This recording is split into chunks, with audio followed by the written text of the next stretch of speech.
spacecraft was a long way from home. I thought it might be a good idea, just after Saturn, to have them take one last glance homeward. From Saturn, the Earth would appear too small for Voyager to make out any detail. Our planet would be just a point of light, a lonely pixel, hardly distinguishable from the many other points of light Voyager would see, nearby planets, far-off suns. But precisely because of the obscurity of our world thus revealed, such a picture might be worth having. It had been well understood by the scientists and philosophers of classical antiquity that the Earth was a mere point in a vast, encompassing cosmos. But no one had ever seen it as such. Here was our first chance, and perhaps also our last, for decades to come. So, here they are, a mosaic of squares laid down on top of the planets, and a background smattering of more distant stars. Because of the reflection of sunlight off the spacecraft, the Earth seems to be sitting in a beam of light, as if there was some special significance to this small world. But it's just an accident of geometry and optics. There is no sign of humans in this picture.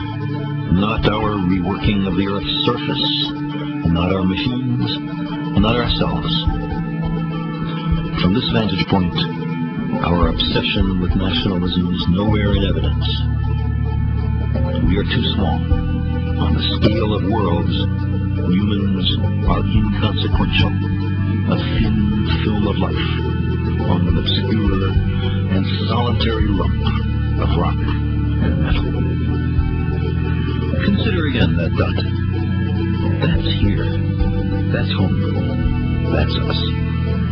On it, everyone you love, everyone you know, everyone you ever heard of, every human being who ever was, lived out their lives. The aggregate of our joy and suffering. Thousands of confident religions, ideologies, and economic doctrines. Every hunter and forager, every hero and coward, every creator and destroyer of civilization.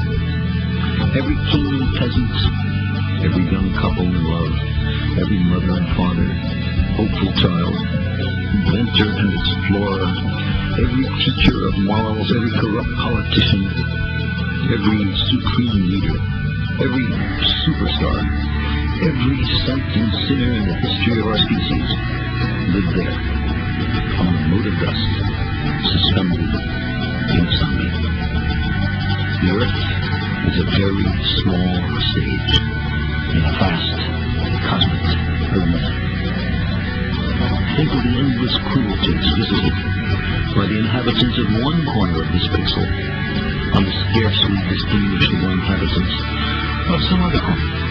How frequent their misunderstandings, how eager they are to kill one another, how fervent their hatreds.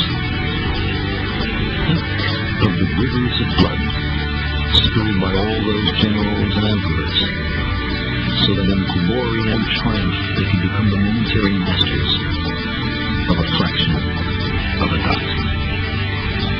Our posturing, our imagined self-importance, the delusion that we have some privileged position in the universe, are challenged by this point of pale light. Our planet is a lonely speck in the great enveloping cosmic dark.